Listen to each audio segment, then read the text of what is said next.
Magkasabay na dumating at pumarada sa Felix Huertas Road sa Maynila ang dalawang motorcycle rider na ito. Maya-maya'y biglang nag-warning shot ang isa sa mga rider. Ilang segundo pa silang nag-usap hanggang sa pinagbabaril na rin niya ang kasabayan niyang rider. Ang ugat ng pamamaril, abangan, maya-maya lang. Live mula sa himpilan ng News 5. Simulan na ang balitaan dito sa Frontline Pilipinas. Magandang gabi Pilipinas, ika-15 araw ng Abril taong 2024. Kasamang buong pwersa ng News 5. Narito na mga po ang frontline na balita. Pangulong Bongbong Marcos nanindigang hindi ipaaresto ng Pilipinas si dating Pangulong Rodrigo Duterte kung maglabas man ng arrest warrant ang International Criminal Court. We don't recognize the warrant that they will send to us. Pero kasunduan ni Duterte kay Chinese President Xi Jinping muling binueltahan ni PBBM. Because I hear one thing and another thing and another thing and another thing. It's so... Habang si ex-President Digong tuloy ang banat kay President Marcos. Mr. President, be happy and finish your term for 6 years. Makontento ka na dyan. Congressman Pantaleon Alvarez hinimok ang militar na iatras ang kanilang suporta sa Pangulo pero tinablayan ng AFP. Higit 13 million pesos na halaga ng hinihinalang shabu na harang ng PNP sa Alitagtag, Batangas. Ito na siguro ay makasaysayang pinakamalaking huling droga sa kasaysayan ng ating bansa. 2 araw natigil pasada ng piston at manibela, umarangkada na.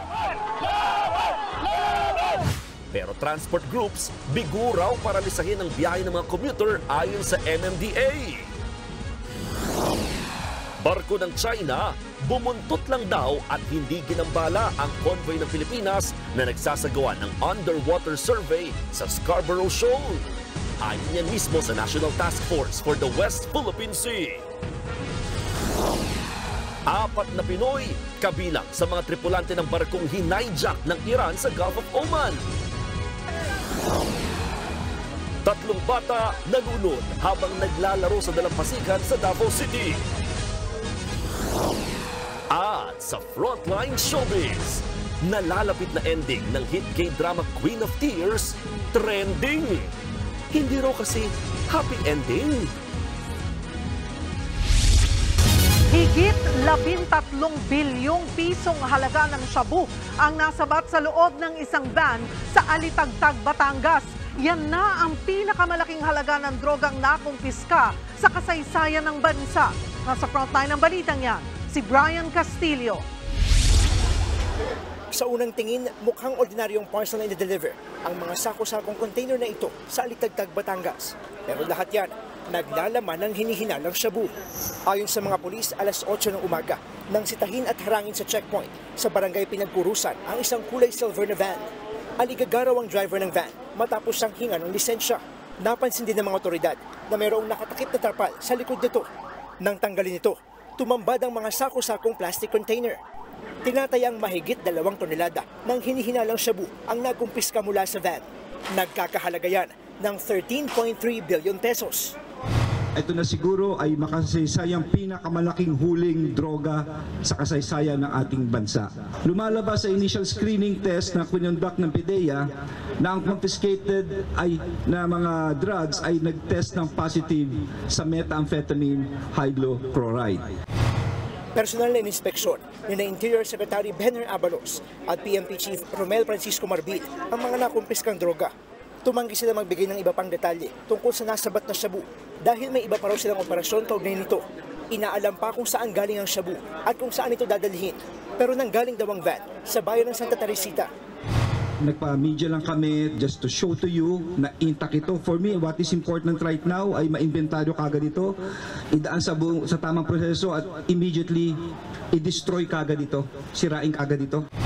Sa gitna ng press conference, on the spot na pinomote ang hepe ng Alitagtag Municipal Police Station na si Police Captain Luis De Luna dahil sa nakumpiskang droga. 13.3 billion. Napakalaking pera. Pero hindi nasilaw sa pera itong si De Luna at ang kanyang mga kasama. On this day, you are now promoted, no? Spot promotion dahil sa kagalingang ginawa mo, sa katapangan mo. Hindi ka nasilaw, hindi mo tinago ito, hindi mo binawasan buong buo ang droga. Nag-stem lang po ito sa aking pananaw na yung deeply seated determination po at dedication sa trabaho po. Yun lamang po, wala na pong iba.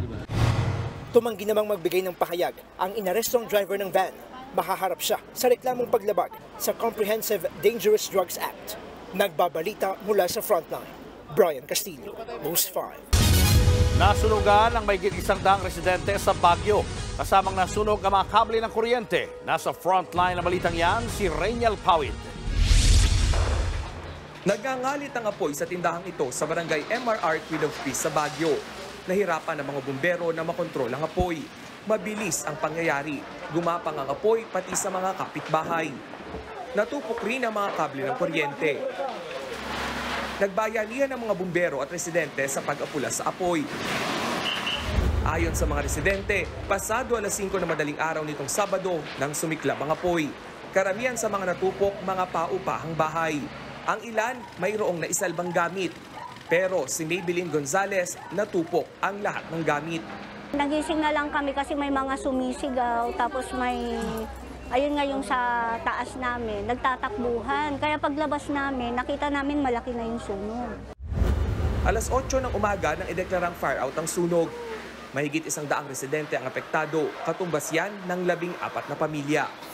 Binisita ni Mayor Benjamin Magalong ang mga nasunugan. Nangako siya ng tulong pinansyal sa mga apektadong residente.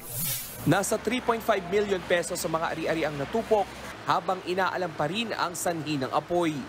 Ayon naman sa barangay, bumuhos ang donasyong damit sa mga nasunugan kaya hindi na raw muna sila tatanggap nito. Kung maaari, pagkain, tubig at hygiene kits ang kailangan ng mga biktima. Nagbabalita mula sa Frontline, Rainiel Pawid, News 5. Natukoy na ng MMDA ang dahilan kaya may biglang sumulpot na sinkhole sa gitna ng kalsada sa Pasay. Nananatili namang sarado ang kalsada kahit nakumpuni na. Nasa Frontline ng balitang yan si Gary De Leon.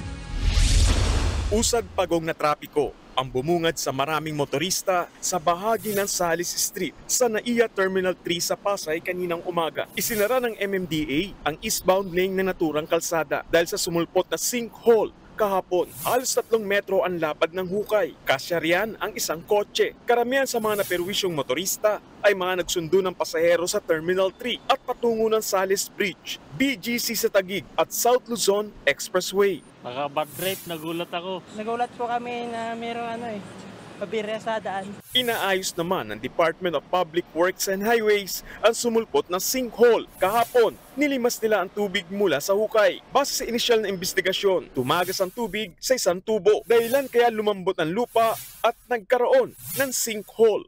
Mukhang tinamaan sa isa sa mga recent activities daw po doon. Kasi makikita niyo po na nauka po or nabasag yung tubo. Dito raw po nanggaling yung tubig na tumagas doon. Sinigunda naman ng kumpanyang Maynilad ang pahayag ng MMDA. Iniimbestigahan na rin nila ito. Nakikipag-ugnayan din ang Maynilad sa ibang kumpanya o ahensya na may mga aktibidad sa lugar para hindi na maulit ang nangyari. Sa ngayon, tinatabunan na ng lupa ang lugar. Pero ayon sa kontraktor, maaaring hanggang bukas pa ito bago masimentuhan ng DPWH ang hukay. Posibleng aabutin pa raw ng ilang araw bago ito madaanan ulit ng mga motorista.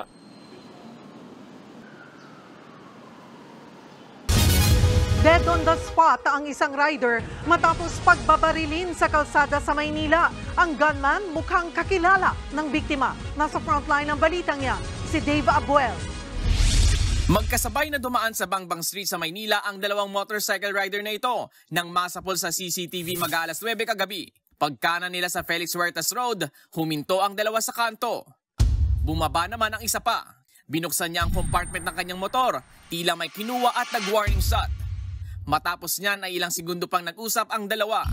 hanggang sa naglakad sa harap ang armadong rider at bigla na lang pinagbabaril ang kasabayang rider.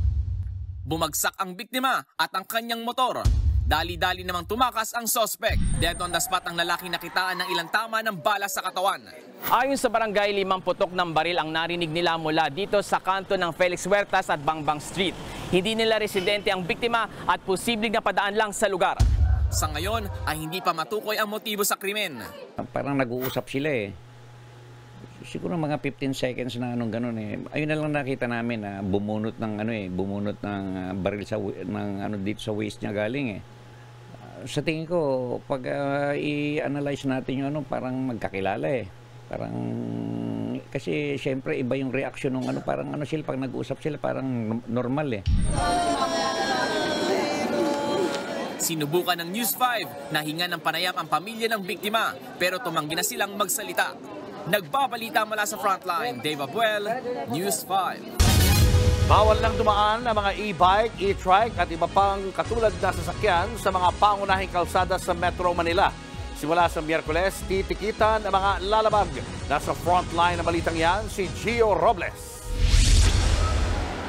Bawal sa National Road pero huling-huli kanina sa akto ang mga e-bike, e-trike at tricycle na dumaraan sa kahabaan ng Taft Avenue sa Pasay at Maynila.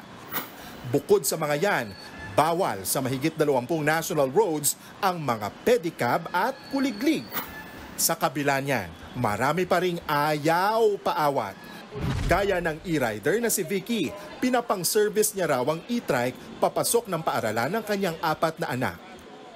Sa amin hindi sa amin pabor yun. Kaysa nagbabayad kami ng pangpasahe, malaking bagay yan na sariling service. Si Richard Matugina na 8 taon ng tricycle driver sa Taft, kanina lang daw nalaman sa social media na bawal nang dumaan ang mga tricycle sa ilalim ng LRT. Hindi raw siya pabor dyan dahil masasagasaan nito ang kanyang pamilya na umaasa sa kanyang kinikita. Mahirap po yun sir, mawawalan po kami ng hanap buhay sa LRT. Matagal na po ako nabiyahe dito, ilang taon na. Pero tutol man, susunod na lang daw si Richard kaysa naman pagmultahin pa. Hahanap na lang siya ng ibang daan. Sa palaran po sir, depende lang pag babaybay na malayo, di siguro. Mga skis-kinita lang dadaan. Pero sa palaran na siguro, ayun lang magiging namin. Simula ngayong araw, ipinatutupad na ang ban sa e-trike, e-bike at iba pang katulad na sasakyan sa mga pangunahing kalsada sa Metro Manila. Pero paglilinaw ng MMDA, sa Miyerkules pa magsisimula ang panghuhuli at paninikit. In consideration nga po nitong transport strike din hanggang bukas, ay hindi po tayo maninikit. Pero hindi po free pass yan para po gumamit pa rin sila noong mga national roads natin kung saan sila ipinagbabawal. Papayagan naman itong tumawid sa National Road basta ang intensyon ay marating ang kabilang kalsada. 2.5 ang multa sa mga mahuhuli simula Miyerkules. Posible pang ma-impound ang e-bike o e-trike lalo na kung walang lisensya ng nagmamaneho nito at kung hindi ito rehistrado. Nagbabalita mula sa Frontline, Gio Robles, News 5. Sinabayan ng protesta ang tigil pasada ng mga tsuper ng grupong Piston at Manibela ang ilang driver na masada muna saglit sa kasumali sa transport strike. At live mula sa East Avenue, Quezon City, nasa frontline ng balitang iyan si Gerard de la Peña. Gerard, kumusta ba ang rally sa ngayon?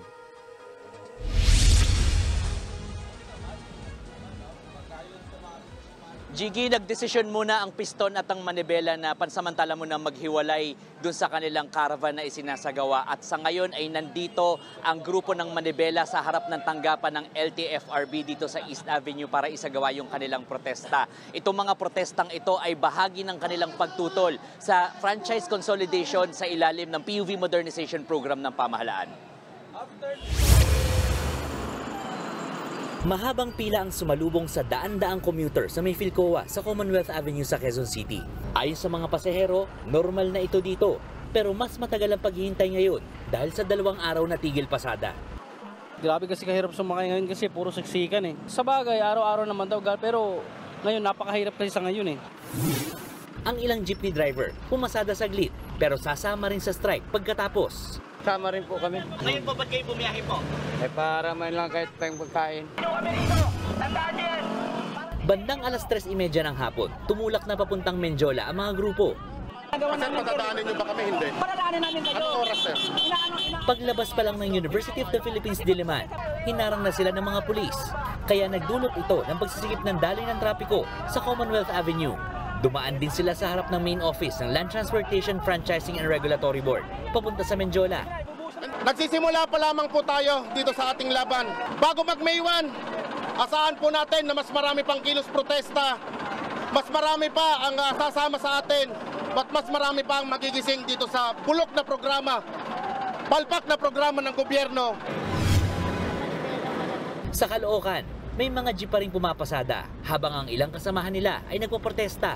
Mas pinili raw nilang bumiyahe dahil gipit at kailangan kumita.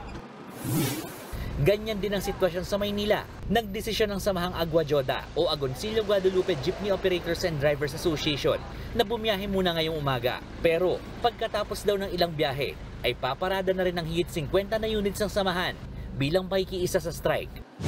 Ang ilan nga sa mga miyembro nila, pumarada na matapos lang ang isang ikot. Ngayong hapon, babiyahe ulit sila para sa uwian ng mga pasahero. Ayon sa Metropolitan Manila Development Authority o MMDA, hindi na paralisa ang transportasyon sa unang araw ng tigil pasada ng Piston at Manibela. Katunayan, walang araw na i-deploy na libreng sakay. Wala naman pong disruption sa pampublikong transportasyon. Maayos po ang lagay ng biyahe ng mga jeepneys. In fact, wala pa po tayong na-deploy na libreng sakay. Sagot naman ng grupong Manibela. Kung talagang sapat na yung mga nakakonsolidate, bakit kailangang magsuspindi ng klase? Bakit kailangang mag-ubmet at magbigay ng libreng sakay?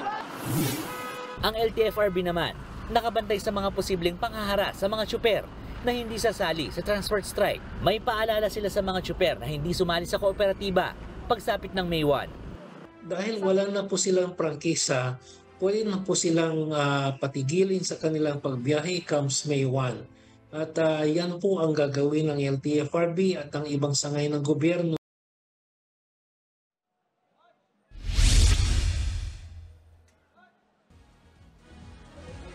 Jiggy, sa ngayon ay kakatapos lamang ng kilos protesta ng Manibela dito sa labas ng head office ng LTFRB dito sa East Avenue sa Quezon City. At sa ngayon ay paalis na sila at sasamahan nila ang Piston papunta sa Menjola. Kaya naman sa mga oras na ito, Jiggy, ay nakakadaan na ng maayos itong mga sasakyan na papuntang Quezon Memorial Circle. Pero yung mga papuntang Timog Avenue ay stalled pa rin sa ngayon at maya-maya lamang ng konti ay magiging maluwag na rin ang daloy ng trapiko dito sa kahabaan ng East Avenue.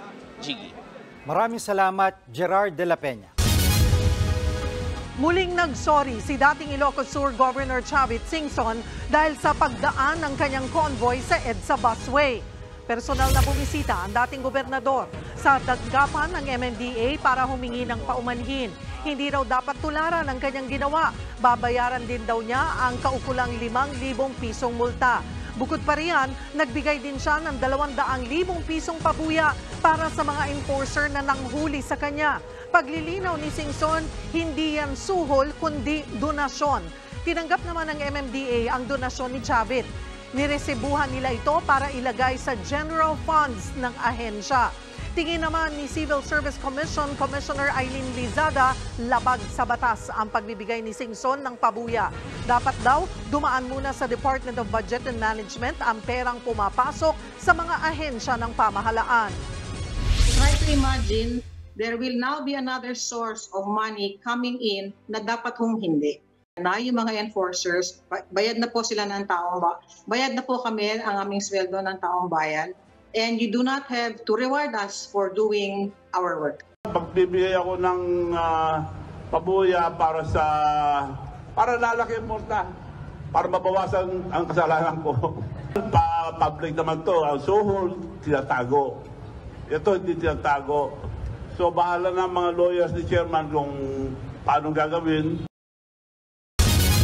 Sa pool sa kuha ng satellite, ang tila paribagong pangaharas ng China Coast Guard sa dalawang barko ng Pilipinas na papunta ng Scarborough Shoal. Pero ang National Task Force for the West Philippine Sea may nilinaw sa insidente. Nasa frontline ng balitang yan, si Brian Castillo. April 13, araw ng Sabado, nang tumulak ang research vessel na BRP Hydrographer Ventura ng National Mapping and Resources Authority o NAMRIA papunta sa hilagang bahagi ng Bajo de Masinloc o Scarborough Shoal. Ang kanilang misyon, magsagawa ng hydrographic survey kung saan susukatin nila ang ilalim ng dagat at susuriin ang mga likas yaman sa lugar. Kaya kasama nilang naglayag ang escort na BRP Gabriela Silang ng Philippine Coast Guard. Pero madaling araw kahapon, habang papunta sa survey area, nakunan sa satellite ang biglang pagharang sa kanila ng isang barko ng China Coast Guard. At that point, all the ships essentially stopped. They started going very, very slowly. 8 oras na kahinto sa laot ang 3 barko. Nangyari yan 35 nautical miles lang ang layo mula sa dalampasigan ng Pangasinan. Kaya pasok ito sa Exclusive Economic Zone o EEZ ng Pilipinas. In that part of the Philippines, I haven't seen them that close. I may have seen them about that close down by Palawan from time to time, but certainly up by Luzon, this feels like new behavior from the China Coast Guard. Makalipas ang 8 oras, nakapaglayag ulit patungo sa research area ang BRP Hydrographer Ventura at BRP Gabriela Silang. Pero mula kahapon hanggang kaninang umaga, nakabuntot pa rin sa kanila ang China Coast Guard. It is certainly a message from the China Coast Guard. The message was, as soon as you come into our 9-dash line claim, we are going to shatter you. Paglilinaw naman ng Philippine Coast Guard at ng National Security Council, hindi naman hinarang ng China Coast Guard ang 2 barko. Pero binuntutan sila nito habang ginagawa ang survey sa dagat. Siyempre, yung NAMRIA vessel, titigil yun para mag-survey. Hindi ka naman pwedeng mag-survey na ang bilis-bilis mo pag ganyan-ganyan. So, pag nag-i-stop yung NAMRIA vessel, titigil din yung Coast Guard, titigil din yung shadowing ng China. So, there is no interference. Ayon pa sa PCG, may mga na-monitor din silang pagdami ng Chinese militia vessels sa Bajo de Masinloc. Pero malaya pa rin daw nakakapangisda ang mga Pilipino sa lugar. This is the time of the year kung saan na ma-maximize nila ang pangingisda dito. That's the only reason why the Chinese fishing vessels are also increasing in the immediate vicinity ng Bajo de Masinloc. So, other than that, siguro mag-worry lang tayo kapag sinabi nating tumaas na ang bilang ng Chinese Coast Guard vessels dito. Nagbabalita mula sa frontline, Brian Castillo, News 5. Imbestigahan ng Kamara ang umano'y gentleman's agreement ni dating Pangulong Rodrigo Duterte sa China kaugnay ng West Philippine Sea. Ayon kay House Assistant Majority Leader Jay Kong-hoon, gusto nilang malaman kung sino kina Duterte at ng China ang nagsisinungaling. Una nang sinabi ng China na totoong may gentleman's agreement kasama umano sa kasunduan ang hindi pagpapadala ng construction materials sa BRP Sierra Madre sa Ayungin Shoal. Nauna nang sinabi ni Duterte na wala siyang gentleman's agreement kay Chinese President Xi Jinping, bagamat inamin niyang napag-usapan nila ang status quo sa Ayungin Shoal. Ibig sabihin tanging pagkain at inumin lang ang pwede nating dalhin sa BRP Sierra Madre. Susunod, 4 na Pinoy kasama sa mga tripulante ng na-hijack na barko sa Gulf of Oman. Opisyal ng PNP, tinangging kamag-anak niya ang babaeng nagpakilalang pamangkin niya nang mahuli sa EDSA busway. At lalaki sa Cebu City, arestado matapos umanong mag-amok ng tumangging makipagtalik ang kinakasama. Abangan ang lahat ng yan sa pagbabalik ng Frontline Pilipinas.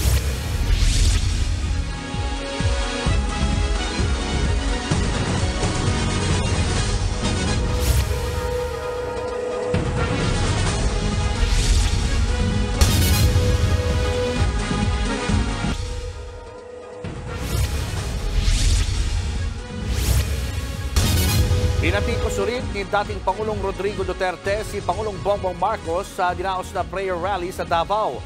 Pati kaalyado ng dating Pangulo umapilas sa militar na abandonahin na si PBBM. Nasa frontline ng balitang yan si Rainiel Pawid. Nauwi ulit sa pagkastigo sa Administrasyong Marcos ang idinaos na hakbang ng maisugpis at prayer rally ng mga Duterte sa Tagum City, Davao del Norte kagabi. Sa harap ng kanyang mga taga-suporta, binanatan ulit ni Digong ang gumugulong na economic charter change sa Kongreso. Tingin ni Duterte, gusto talagang isulong ni Pangulong Marcos ang tsa-tsa para tumagal siya sa pwesto. Kaya heto raw ang maipapayo niya sa Pangulo. Mr. President, be happy and finish your term for 6 years. Makontento ka na dyan in spite of the fact ng history ninyo, pagbaba ng tatay mo, hindi maganda. And yet, ang Pilipino, binigyan kayo ng pagkaiintindi. Sinubukan namin kunan ng reaksyon ng palasyo sa sinabi ni Duterte, pero wala pa silang nilalabas na pahayag. Ang mga mambabatas naman matagal nang nilinaw na economic provisions lang ang gagalawin nila sa Chacha. Pero bukod sa dating Pangulo, binanatan din ni Davao del Norte 1st District Representative Pantaleon Alvarez ang presidente. Tahasan siyang umapela sa Armed Forces of the Philippines na umatras at huwag na raw suportahan si Marcos. Sa mapayapang paraan, please withdraw your support to the Chief Executive. Pag po nag-withdraw kayo ng suporta sa kanya, wala na siyang ibang magagawa kundi bababa sa pwesto niya. Babala pa ni Alvarez, posibleng mauwi sa giyera ang pambubuyo ni PBBM sa China. Kaya ngayon pa lang, mas mainam daw na iprioridad ng AFP ang kapakanan ng publiko. Pag ba pinayagan natin na pumutok yung giyera sa West Philippine Sea, yan ba pinotektahan natin ang taong bayan? Hindi na bago ang ganitong mga litanya ng kampo ni Duterte. Kaya ang Armed Forces of the Philippines, iginiit na nananatili silang tapat kay Pangulong Marcos.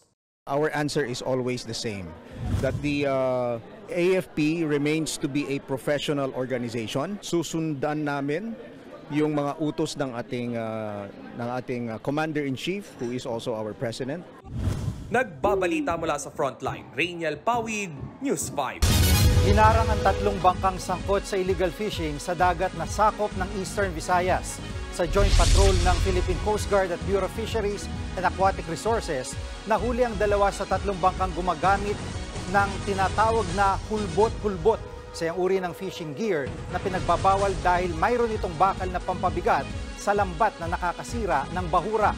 Kakasuhan ng mga mangingisda at ang may-ari ng 2 bangka, habang ang isa naman ay nakapagpakita ng mga legal na dokumento, kaya pinalaya ang may-ari at ang tripulante.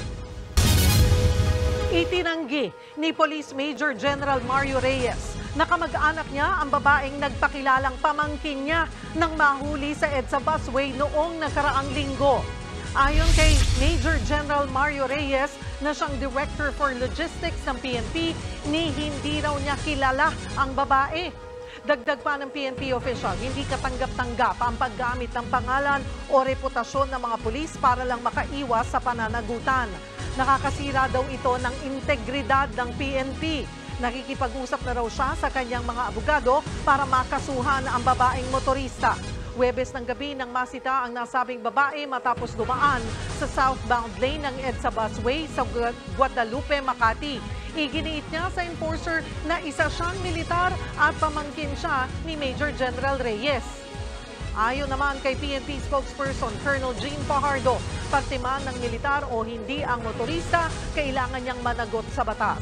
Una nang itinanggi ng AFP na miyembro nila ang babaeng nahuli sa busway. Sinubukan ng Philippine Navy ang bagong missile system ng Sandatahan. Nag-test firing sila ng Spike Non-Line of Sight o NLOS missile system sa dagat na sakop ng Mariveles, Bataan. Mas makabago raw ang electro-optical at infrared sensors ng bagong sistema. Hanggang 30 kilometers din ang abot ng missile system. Makakatulong ito para mas maabot ang mga malalayong target. Showbiz, eto na nga! Mga kapatid, eto na nga ang mga maiinit na showbiz balita ngayong Lunes. Dinagsa ng Pinoy fans ang fan meet ni Korean superstar Kim Son-ho sa Mall of Asia Arena sa Pasay. Hello po. Ako po si Kim. Kumusta po kayo? Full force ang fan si Son-ho sa Asian leg dito sa bansa ng kanyang colorful tour. Ginantihan naman niya ng magiliw na harana ni Son-ho. Siyempre, may pag-getting to know moment din ng Korean oppa kasama ang kanyang fans. Nakipaglaro pa siya ng sipa. Ilang beses nang bumisita sa bansa si Son-ho. Nakilala siya sa ilan niyang hit series tulad ng Start Up, Hometown Cha-Cha-Cha at iba pa. Eto pa nga, puspusan ang pagpapractice sa pagsasalita ng Tagalog ng bagong heartthrob na si Andres Mulak. Kaya naman, no time for love muna si Andres. Ano naman kaya ang kanyang ideal girl? Nasa frontline ng balitang yan, si MJ Marfor. Yeah, so I haven't had a girlfriend my whole life really, and I'm not saying that I'm looking for one right now, but I'm more focused with work really. Yan ang revelation ng pinakabagong heartthrob in town na si Andres Mulak ng upcoming kapatid sitcom na The Purse Family. Nakwento niya yan sa News 5. Bagamat hindi naman siya actively searching, kung siya ang tatanungin, malamodelo ang kanyang type sa girls. Example nga, Andres. Kendall Jenner. I love Kendall Jenner, yeah, definitely. Bella Hadid also. Ang heavy ng choices pero dahil work muna si Andres, nakamakailan lang ay sumabak na nga sa unang taping promo ng sitcom niya ng kanyang pamilya. Ang focus niya ngayon, humusay rin sa pagtatagalog. Aware daw siya na hinihintay ng fans na maging fluent siya rito. Oo naman, kaya ko naman mag-Tagalog pero di pa ako sanay. Okay, so, pero inaaral ko pa So, as in dati pa in high school, I had Filipino classes. Right now, I'm reading Bob Ong.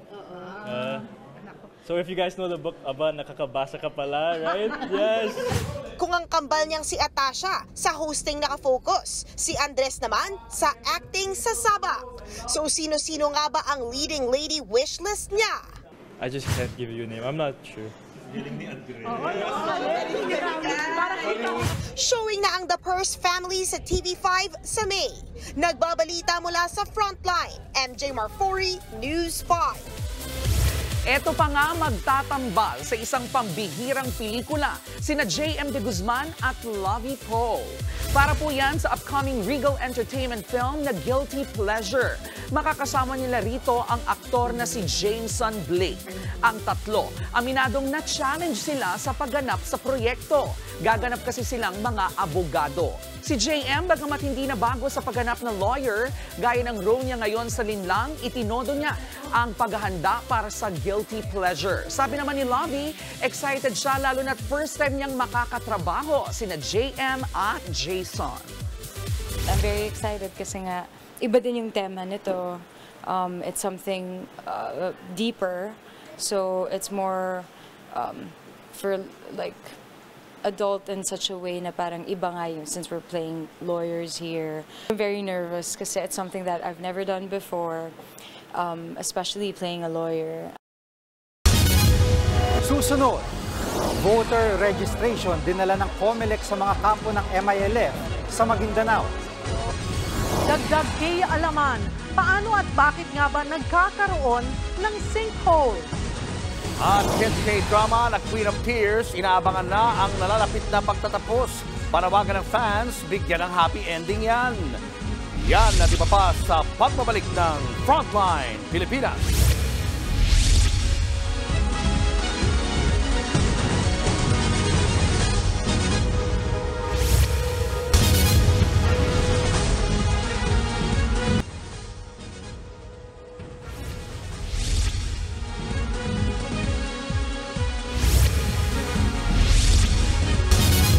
Natipos ni Pangulong Bongbong Marcos ang nakarang administrasyon kaugnay ng umano'y secret agreement sa China tungkol sa West Philippine Sea. Sa kabila ng iringan, ginit ng Pangulo na hindi niya kikilalanin ang posibleng arrest warrant ng International Criminal Court laban kay dating Pangulong Rodrigo Duterte. Nasa frontline ng balitang yan si Maricela Lili. Because I hear one thing and another thing and another thing and another thing. It's all very maraming palusot. Yan ang panibagong banat ni Pangulong Bongbong Marcos sa nakaraang administrasyon. Kaugnay sa umano'y kasunduan ni Duterte at Chinese President Xi Jinping ukol sa West Philippine Sea. Sa FOCAC Presidential Forum, sinabi ni Marcos na hanggang ngayon, ang alam lang niya ay may secret agreement. Wala man lang daw makapagsabi sa kanila kung ano ang totoong laman nito. Why, when the transition period between the previous administration to this administration, did no one mention a secret agreement? Why was it kept secret? These are very simple questions, but I'm finding a great deal of difficulty finding answers for them. Pero hindi pa direktang masabi ng Pangulo kung may pananagutan si Duterte sa batas. I cannot see how there could possibly be a legal liability. There is no evidence of any agreement. Should there be such a secret agreement, I am now rescinding it. Iginiit naman ng Pangulo na walang pinatatamaan ang katatapos lang na trilateral leader summit niya kasama sina US President Joe Biden at Japanese Prime Minister Fumio Kishida. Ipinaliwanag din ni Marcos na pwede lamang gamitin ang Mutual Defense Treaty ng Pilipinas at Amerika kung magkaroon ng casualty na Pinoy sa pagbabantay ng ating teritoryo. Follow-up. So the treaty be invoked against also the patrol vessels or the maritime militias rather than the military? Well, as long as they have actually caused casualties and has killed the servicemen, then that whatever their designations are, whether they're merchant marine or Coast Guard or actual gray vessels or Navy vessels, it does not matter. That is an attack on the Philippines by a foreign power. Sa issue naman ng International Criminal Court, sinabi ni Marcos na hindi kikilalanin ng bansa ang posibleng arrest warrant nito kay Duterte. Giit niya, walang jurisdiksyon ng ICC sa Pilipinas. Will the Philippine government hand them over if the ICC... We don't recognize the warrant that they will send to us. So that's a no? That's a no. Sa isang prayer rally sa Davao nitong linggo, nagpaulan na naman ng batikos kay Marcos si Duterte at kanyang mga kaalyado. Kaya ang tanong, apektado na ba ang relasyon ni PBBM kay VP Sara? It's complicated. Okay. It's complicated. Pero kinausap na rin naman daw niya si VP Sara tungkol sa nangyayaring bangayan. Are you all right now? You're in the middle of all of this. And she says, no, I'll just work. Don't worry about it. I'll just work and work and work. Nagbabalita mula sa Frontline, Maricel Halili, News 5. Hindi na madadagdagan ang EDCA sites o military bases na maaaring gamitin ng tropa ng Amerika sa Pilipinas. Ayon mismo kay Pangulong Bongbong Marcos, walang plano ang pamahalaan na palawigin pa ang Enhanced Defense Cooperation Agreement. Yan ang kasunduang pumapayag na ipagamit sa Amerika ang ilang base militar ng Pilipinas. Una nang binatikos ng China ang pagdaragdag ng 4 pang EDCA sites noong nakaraang taon. Sa kabuuan, may 9 EDCA sites sa bansa. Ayon kay Marcos, ang pagpapalawig ay resulta ng mga agresibong aksyon ng China sa West Philippine Sea. These are reactions to what has happened in the South China Sea, to the aggressive actions that we have had to deal with, the water cannoning, the lasers, the collision, the blocking of our bangka, our fishermen, the putting of barriers across Scarborough Shoal. This is a reaction to that. This did not cause that. That happened before we had EDCA. Umarangkada na ang voter registration sa 2 kampo ng MILF sa Maguindanao del Norte. Kahit barangay certificate, tinanggap na ng COMELEC bilang requirement sa pagpaparegister. Nasa frontline ng balitang yan, si Mon Gualvez. Bit-bit ang kanilang mga form, walang tigil ang dating ng mga nagpaparehistro bilang botante sa Camp Darapanan sa Maguindanao del Norte. Kilala itong kampo ng Moro Islamic Liberation Front o MILF. Binuksan ng Camp Darapanan sa lahat para sa pagpapatuloy ng voter registration. Isa sa mga matyagang pumila, si Abdul Rahman, isang miyembro ng MILF at mahigit 2 dekadang OFW sa Saudi.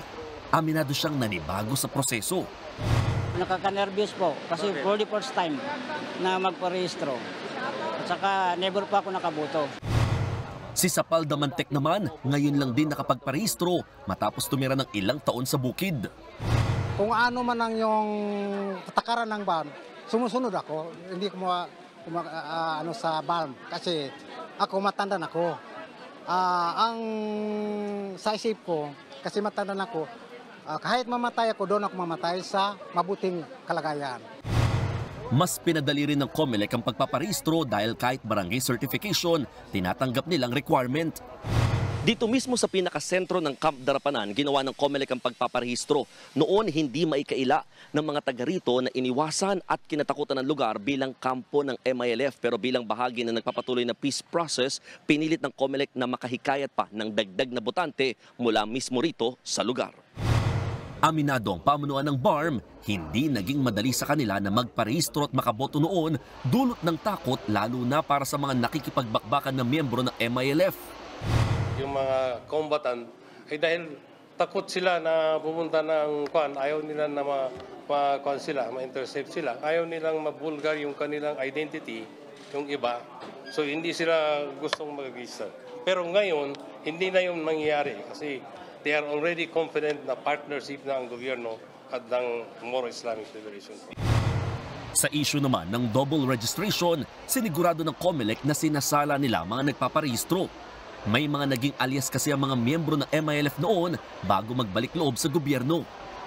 Titingnan namin kung yung mga nagparehistro, Darapanan man o kahit sa Abubakar, ay may katulad na fingerprint sa ibang parte ng ating bansa para mapatanggal natin yung pinaka-latest na registration na mariretain pa rin. Again, may mariretain pa rin yung earlier registration. Mas maganda nga yun kasi malalaman nila ngayon kung may gumamit ng mga pangalan nila before. Babantayan din ng COMELEC ang magiging halalan sa BARM dahil unang beses na boboto ang mga taga rito ng mga magiging miyembro ng kanilang parliament. Sa May 2025 mangyayari ang eleksyon. Magpapatuloy ang voter registration sa loob ng mga kampo ng Darapanan at Abubakar hanggang matapos ang September 30 deadline. Nagbabalita mula sa Frontline, Mon Gualvez, News 5. Ipatutupad na simula bukas ang panibagong taas presyo sa produktong petrolyo.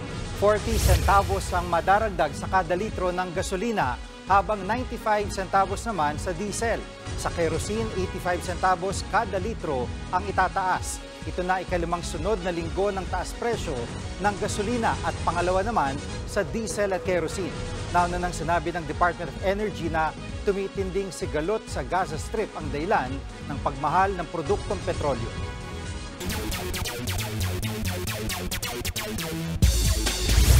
What's up mga kapatid? Balik UFC si Conor McGregor at inaabangan ng lahat ng fight fans ang bakbakan nila ni Michael Chandler sa June 29 sa Las Vegas. Ito ang magiging headline at main event ng UFC 303 at maglalaban sila sa 170 pounds. July 10, 2021, pahuling lumaban si McGregor sa Octagon kung kailan naputol niya ang kanyang left tibia at fibula sa match nila ni Dustin Poirier. Si Chandler naman ay natalo din ni Poirier noong November 12, 2022. Sa PBA naman na injure sa huling 2 segundo ng laro ng Barangay Ginebra kontra Northport si Jamie Malonzo at cause of concern ito ngayon ng buong bansa at ng koponan.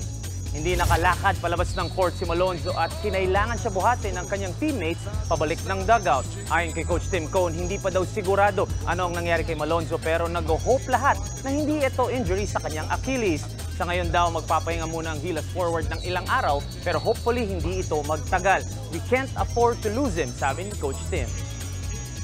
We are all hoping for the best, hindi lang ang mga kabarangay pero syempre ang lahat ng Philippine basketball fans. Prayers up para kay Jamie Malonzo. Huwag kayong aalis mga kapatid, sports pa tayo mamaya.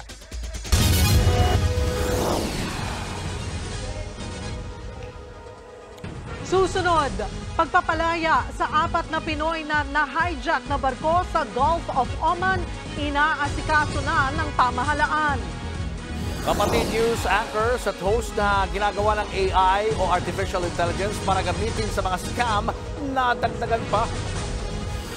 At K-drama Queen of Tears natalo ang Gobline sa listahan ng mga matataas ang rating. Tutok lang mga kapatid, magbabalik pa ang Frontline Pilipinas.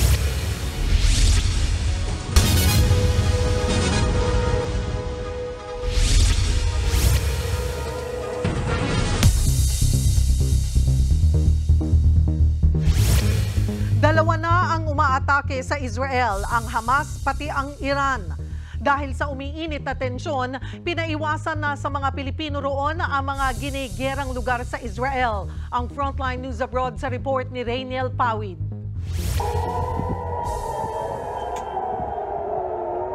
Inulan ng drone at missile attack ang ilang lugar sa Israel kahapon ng madaling araw. Isa-isa naman niyang tinabla ng Iron Dome missile defense ng Israel. Para yung shield na pinasasabog sa ere ang mga missile para hindi na ito tumama sa lupa. Ang mga pag-ataking yan, kagagawa ng Iran. Gumaganti raw sila sa pag-atake ng Israel sa konsulado ng Iran sa Damascus, Syria nitong April 1. 7 riyan ang namatay kabilang ang top commander ng Islamic Revolutionary Guard Corps ng Iran. Halos lahat ng higit 300 missile attack ng Iran napasabog ng Israel bago pa lumapag sa kanilang teritoryo. Pero may ilang nakalusot at nagdulot ng crater o bitak sa lupa, partikular sa airbase ng Israel sa Nevatim. Isang babaeng Israeli ang sugatan. Umabot din ang ilang debris ng missile sa kalsada ng bansang Jordan na katabi lang ng Israel. Una nang sinabi ni Israeli Prime Minister Benjamin Netanyahu na nakikita nilang aatake ang Iran. Nakahanda naman ang Israel na dumepensa at umatake. Kinondena ng Amerika, United Kingdom, Japan at iba pang bansa ang ikinilos ng Iran laban sa Israel. Maging ang Department of Foreign Affairs ng Pilipinas nananawagan sa dalawang bansa na huwag nang palalain ang sitwasyon. Magtulungan na lang umano sa mapayapang pagresolba sa issue. Una nang nag-abiso ang embahada ng Pilipinas sa Tel Aviv na huwag munang pumunta sa ilang lugar sa Jerusalem, West Bank, border ng Gaza at Lebanon at sa Golan Heights. Pinaghahandaan na rin ang posibleng paglikas sa mga Pilipino roon. Sa tala ng Overseas Workers Welfare Administration, nasa 30,000 ang OFW sa Israel. Nagpa-standby na kami ng repatriation structure kung sakasakaling kailanganin kaagad ito. So inalerto ko na yung ating mga welfare officers doon to prepare. And we're also preparing the budget para in case magkaroon ng mass repat, ito will be ready. Sa gitna ng tensyon ngayon ng Israel at Iran, wala pa ring patid ang gyera ng Israel at Hamas. Nagbabalita mula sa frontline, Rainiel Pawid, News 5. Ginagawa na raw ng paraan ng ating pamahalaan na mapalaya ang 4 na Pinoy na kasama sa mga tripulante ng barkong hinijack ng Iran sa Gulf of Oman. Sabado nang hijacking ng Iran forces ang cargo ship na MSC Aris, sakay ang 25 tripulante. May port of registry sa Portugal ang barko at sinasabing may kaugnayan sa Israel. Ayon sa Iran, ganti nila ito sa pagpapasabog ng Israel sa kanilang konsulado sa Syria. Sa ngayon, nakikipag-usap na ang Department of Migrant Workers sa Department of Foreign Affairs, pati na sa manager at operator ng barko para masiguro ang kaligtasan ng mga tripulanteng Pinoy. In this case, nananawagan tayo na wag isama yung mga tripulante dito, no, kasi they're innocent victims. OWA are responsible now for touching base with their families ayon sa directive ni President, no. 18 patay sa landslide sa Sulawesi Island sa Indonesia. Kahit maputik, tulong-tulong ang mga otoridad at residente sa pagkuha sa mga bangkay. Malakas ang ulan nung Sabado na nagdulot ng paglambot ng lupa. Dahil dyan, 4 na bahay ang natabunan ng landslide. Bukod sa mga namatay, 2 residente pa ang hinahanap ng mga rescuer. Literal na nag-long drive ang isang babae mula London sa United Kingdom papuntang Lagos sa Nigeria. Siya ang 28 years old na si Pelumi Lubi, ang kauna-unahan na babaeng Nigerian na naglakbay ng 10,000 kilometro pa Nigeria. Nagsimula ang kanyang longest road trip noong January 31 at natapos nitong April 7. Katumbas yan ng 68 days sa kalsada. Ang gusto niyang patunayan, ligtas at borderless na Africa. Gusto niya rin daw na sirain ang stigma na delikado sa mga African nation. Pagtapak niya sa Nigeria, sinalubong siya ng unang lalaking nakagawa ng ganyang biyahe noong 1967. Showbiz, eto na nga! Mga kapatid, eto na nga, dinumog ng libo-libong blooms ang mall tour ng Nation's girl group na BINI sa Market sa BGC sa Taguig.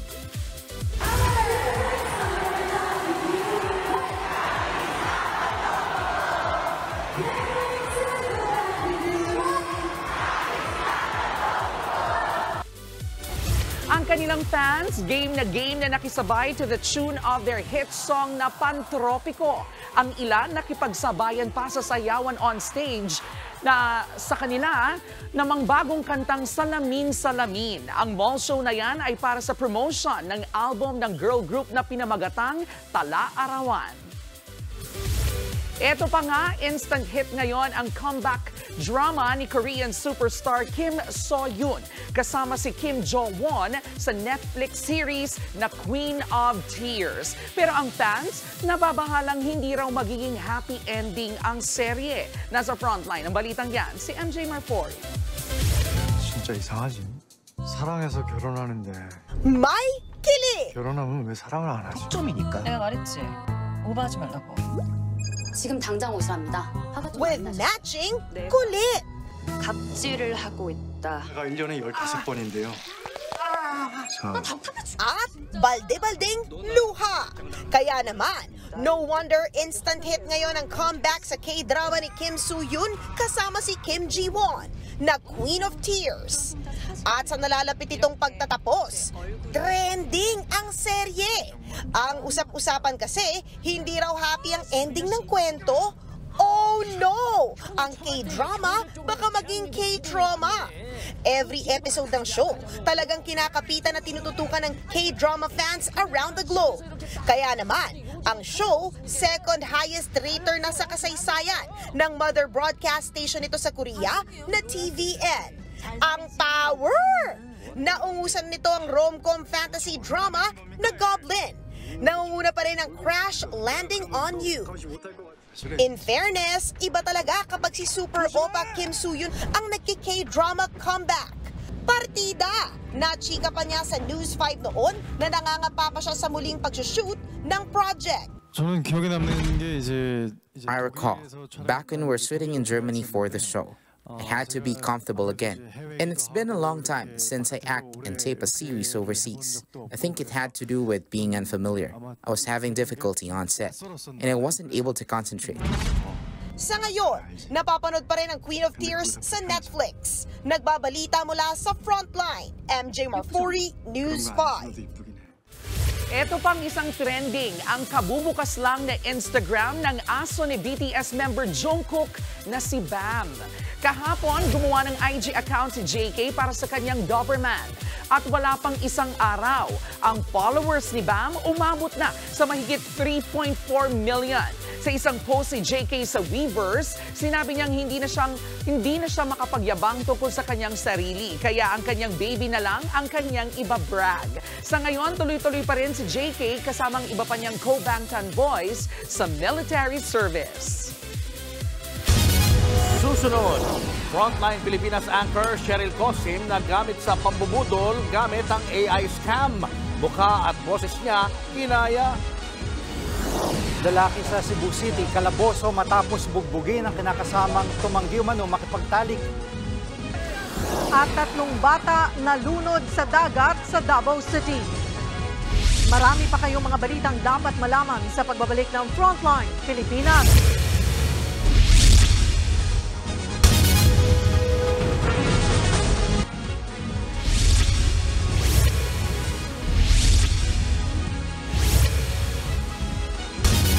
Sugatan ng isang siklista matapos mabangga ng kotse sa Cebu City. Ang aksidente sa pool sa CCTV. Nasa frontline ng balitang yan si John Aroa. Kuha sa CCTV footage na ito ang isang siklista habang binabagtas ang kahabaan ng MG Cuenco Avenue sa Barangay Careta, Cebu City nitong Sabado. Makikita naman ang isang kotse na nakasunod sa bike. Maya-maya, lumabas sa bike lane ang siklista hanggang sa mabangga siya ng kotse. Sa lakas ng pagkakabangga, tumilapon ang siklista at hinimatay habang ang sasakyang nakabangga umandar pa ng ilang metro bago huminto. Kinilala ang siklista na si Winifredo Baguio, isang security guard. Nagpapagaling na siya mula sa mga sugat. Base sa investigasyon, hindi raw napansin na nakabanggang driver na si Casey John Navarro ang siklista. Yung driver ng hatchback, may sakit, may kititir affected sa kanyang sakit. Hindi niya kikita yung bike. Hindi naman na raw magsasampa ng kaso ang siklista sa nakabanggang driver matapos mangakong sasagutin ang bayarin sa pagpapagamot. Sa Talisay City sa Cebu pa rin, makikita sa CCTV footage na ito kahapon ang pagminor ng isang motorsiklo habang papalapit sa stoplight. Nasa likod niya ang isang truck. Pahinto na ang motor nang muntik siyang mabangga ng truck. Mabuti na lang at nakakabig ang driver at traffic cone lang ang kanyang tinamaan. Ligtas naman ang rider at ang kanyang angkas sa dumiretso ng takbo. Agad itong nakarating sa Land Transportation Office Region 7 at ipinatawag ang truck driver. Aminado raw ang driver na inaantok siya habang nagmamaneho dahil kulang sa tulog noong araw na iyon. Posible siyang maharap sa reklamong reckless driving. Nagbabalita mula sa Frontline, Jan Arua, News 5. Trahedyang sinapit ng 3 bata sa Davao City. Naglalaro lang sila sa dalampasigan ng malunod. Nasa Frontline ng balitang yan si Gio Robles. Pasado alas 9 ng gabi noong Sabado na makita ng mga rescuer ang katawan ng isang batang lalaki sa dagat na sakop ng Barangay Sentro Agdao sa Davao City. Nalunod ang 4 na taong gulang na si Johan Ryle. Sinubukan pa siyang i-revive pero binawian din ang buhay. Pero hindi lang si Johan Ryle ang nakita sa dagat. Naiahon din ang katawan ng kanyang mga kalaro na sina Alexis at Gabriel, parehong 7 taong gulang. Sinubukan din silang i-revive saka itinakbo sa ospital pero parehong dead on arrival. Base sa investigasyon, nagkayayaan umano ang 3 bata na magpalipad ng saranggola sa dalampasigan. Dahil low tide, baka naisipan na rin daw nilang maligo. Ayon sa barangay, posibleng biglang tumaas ang level ng tubig at doon na nalunod ang mga bata. Sa tagal siguro nila doon, inabutan siguro ng mga 2 oras, medyo tumaas na yung tubig. Kaya nilusong nila dahil gusto na sila mag-uwi. Hindi nila alam na medyo malalim na yung tubig. Kwento naman ng lola ng isa sa mga biktima, pinauwi ang mga bata ng mga tauhan ng Philippine Coast Guard pero bumalik pa rin daw sila. Sinabi ng Coastal Road na tama na, umuwi na kayo sa Coast Guard. Nasa Coastal Road sila at the time. Tapos, umuwi naman. Pero nawala kasi nawala yung Coast Guard, bumalik sila ulit. Labis ang pagsisisi ni Robelyn sa sinapit ng anak na si Johan. Nagpaalam lang daw ang anak na pupunta sa computer shop. Laking gulat niya nang mabalita ang nalunod na ito. Mahal na mahal po namin siya. Patawad kasi hindi ko siya naalagaan ang araw niyo. Yun lang po. Lapit yung birthday niyo, yung birthday wish ko. Sana po gabayan niyo po kami. Palagi ng papa niya. Tapos sana maging masaya siya. Napiling ng Panginoon. Kasunod ng trahedya, pati mga tauhan ng barangay magbabantay na rin sa baybayin. Nagbabalita mula sa Frontline, Gio Robles, News 5. 13 lugar ang nasa danger level dahil sa matinding init. Sa forecast ng Pag-asa, umabot sa 45 degrees Celsius ang heat index o naramdamang init sa Dagupan City, Pangasinan ngayong araw. 44 degrees Celsius naman sa Puerto Princesa, Palawan. Habang 43 degrees Celsius sa Apari, Cagayan. 42 degrees Celsius naman sa Naiya, Pasay, Lawag, Ilocos Norte, Tugigaraw at Isabela State University sa Isabela. 42 degrees din ang ramdam na init sa Clark Airport, Aborlan, Palawan, Virac, Catanduanes at sa mga lungsod ng Masbate, Zamboanga at Cotabato. Nasa danger level ang lugar kapag 42 hanggang 51 degrees Celsius ang init. Posibleng ma-heat stroke sa ganitong temperatura.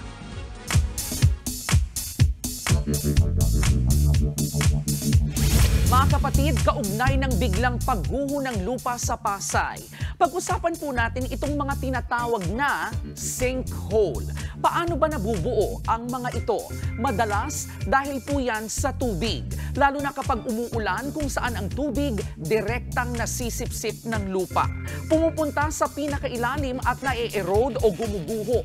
Yung mga marurupok na bato gaya ng limestone o di kaya'y dolomite. Nagkakaroon ng hollow cavity o parang mga kuweba sa ilalim. Saka bibigay ang pinakamataas na bahagi hanggang sa magmistulang butas sa lupa. Ganyan po ang nangyari sa Guatemala noong 2010 kung saan isang 3-story building sa gitna ng lungsod ang biglang nilamon ng lupa. Sa buong mundo, ang itinuturing na pinakamalaking sinkhole ay ang Shaoxai Chankik o Heaven's Pit sa Chongqing, China na nadiskubre noong 1994. May lalim niya na aabot sa 660 meters. Parang 2 Eiffel Tower yan na pinagpatong.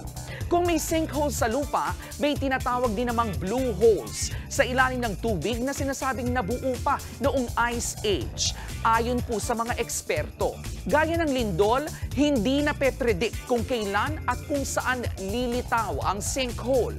May mga senyales ito, gaya na lang ng kapansin-pansing pagbaba o paglundo ng lupa, pagkawala ng moisture dahilan para bigla na lang malanta ang mga halaman at pagtabingi ng mga puno.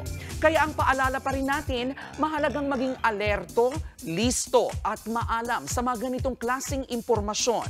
Patunay pa rin sa ating araw-araw ng sinasabing, ang K-alaman ay K-yamanan. K-okay.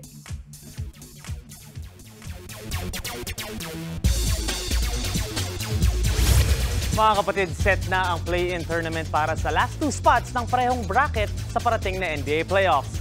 Magkakatapat sina Jimmy Butler at ang Miami Heat. Makakalaban nila si Joel Embiid at ang Philadelphia 76ers sa unang laro sa East. At sigurado magiging exciting ang laro. Ganito mga laro ang paborito ni Jimmy Buckets pero syempre hindi magpapatibag ang reigning MVP ng liga.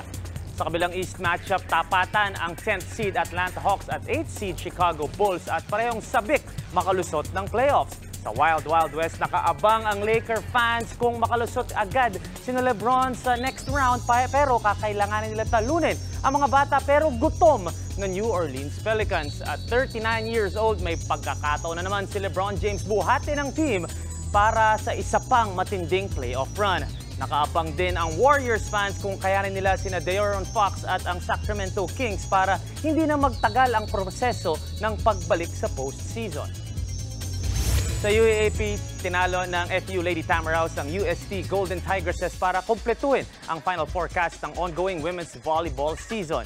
Nagpakitang gilas si rookie Faide Bakangke at nagtala ng 21 points para sa FEU. Ito ang unang balik ng Lady Tamaraws sa Final Four since 2019. At ito pa lang din ang pangalawang talo ng UST this season. Official na eliminated na ang Ateneo, Adamson at UE at maglalaban-laban para sa championship ang FEU, NU, UST at ang defending champs DLSU.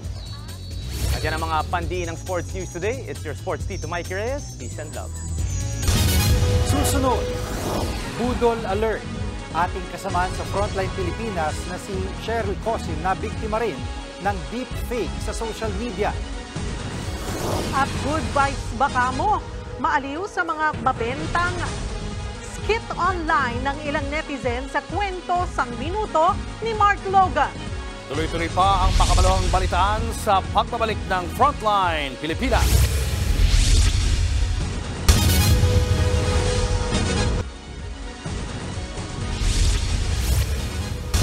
Nag-amok sa kabinugbog ng isang lalaki ang kanyang kinakasama sa Cebu City. Tumanggi raw kasi na makipagtalik ang kanyang nobya. Nasa frontline ng balitang yan, si John Aroa. Sa kulungan ang bagsak ng 34 anyos sa si alias Michael matapos siyang ipakulong ng kanyang kinakasama sa barangay Mambaling, Cebu City noong Sabado. Si alias Michael kasi nag-amok raw ng tumangging makipagtalik ang kanyang kinakasama. Sa sumbong ng live-in partner, binugbog daw siya ng suspect. Nasuntok siya sa likod, sa shoulder niya at sa ibang parte ng katawan. Tapos hindi pa nakontento.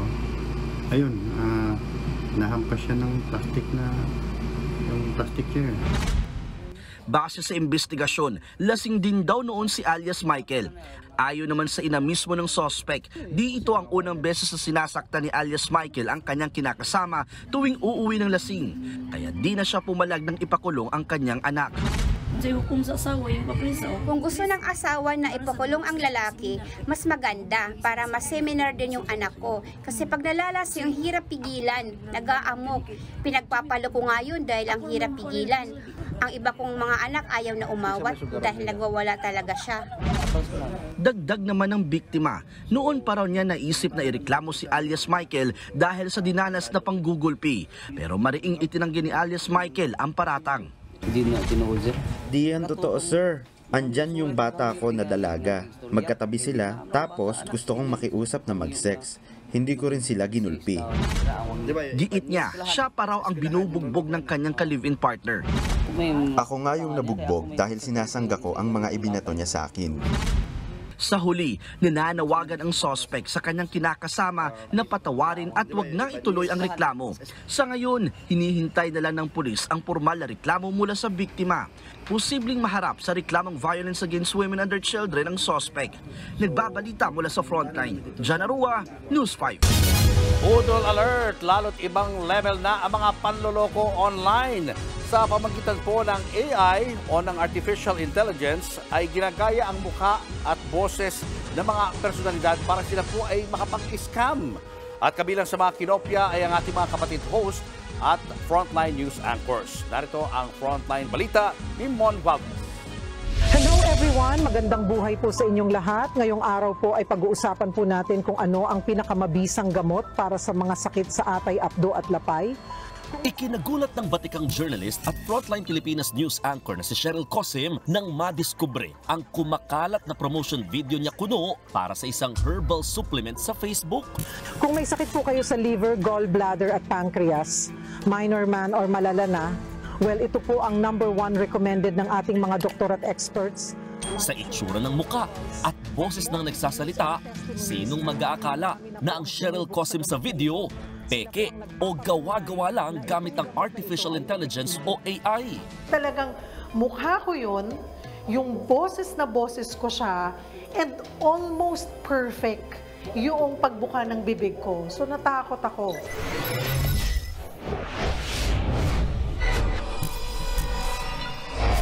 Ayon sa eksperto, hindi na bago ang ganitong modus ng mga mahilig mambudol online.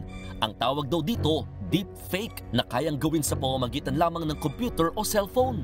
Yung deepfake, yun yung paggaya sa muka at galaw, pati pagsasalita ng tao, kahit di niya sinabi yung mga yon. So halimbawa, isa kang sikat na tao, isa kang artista, ang dami mong samples na makukuha online at sa YouTube. Pagsasama-samahin niya yon at babasahin yun ng AI. Ang mas ikinababahala ni Cheryl, ang mga posibleng mabiktima ng bogus na gamot. March pa kasi in-upload ang video ng AI niya, kaya mahigit 100,000 nang nakanood. Ang account is Dr. Ben Kimo. Hindi po ako ito, mga kapatid. Hindi po ako nagsasalita dyan. It's AI generated. And siguro po, masuriin nyo if ever man na personality po nakita nyo nagsasalita. Sinubukan din naming i-verify sa Food and Drug Administration kung rehistrado ba ang herbal supplement, pero walang lumabas sa database ng FDA. Ito ang pinakamabilis na paraan na pwede kang kumita ng extra 10,000 pesos kada. Bukod kay Cheryl, nabiktima rin ng deepfake online ang kilalang financial consultant na si Chinky Tan. Nag-crowdsource kami ng ilang mga taong gustong mag-share ng kwento nila. Pati ang mga kapatid host at news anchor na sina Dr. Dex Macalintal at Ruth Cabal. A new platform through which everyone can make money.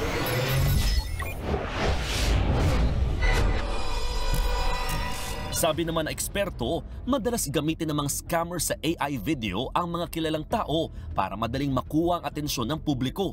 Kalimitang target lokohin ng mga may edad na hindi teki. Ang mga lawmakers natin, dapat gumawa sila ng policy o gumawa sila ng mga legislation para mapigilan to. Kasi sa Facebook to kumakalat eh. At iba pa mga social media networking sites na dapat may pagbabawal sa paggamit ng AI. Hello everyone, magandang buhay po sa inyong lahat. Nagbabalita mula sa Frontline, Mon Gualvez, News 5. Don't say hello everyone.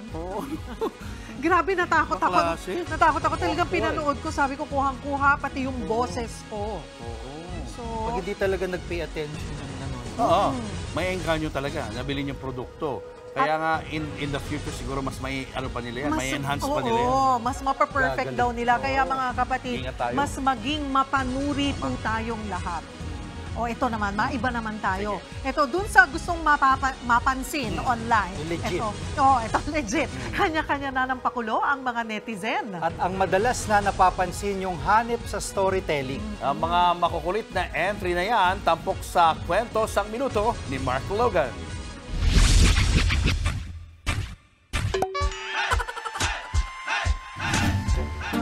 Ang jowang matipid, vow. Ano pong gusto niyo sa babae? Gusto ko yung matipid. Alam mo kuya, candy lang kinain ko kaninang recess. Mas matipid pa. Niluwa ko ulit. Baon ko pa bukas. Matibay daw ang ebidensya. Pre, malaki ang problema ko. Ano yun, pre? Pinagbintangan akong gwapo. Anong ginawa mo? Wala akong magawa. Solid ang ebidensya eh.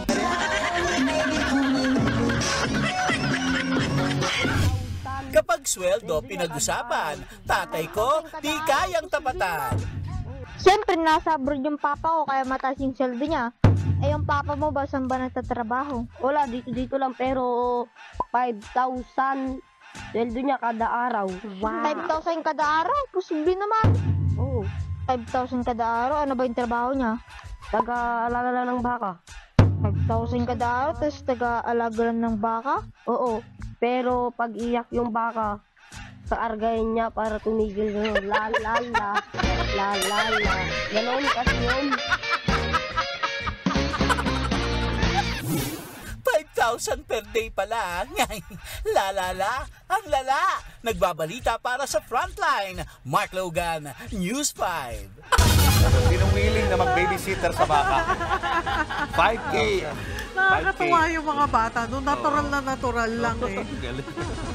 At yan ang mga balita at impormasyong dapat niyong malaman sa araw na ito. Mga balita para sa mga may alam at may pakialam. Kami ang inyong mga kasangga sa Frontline Pilipinas.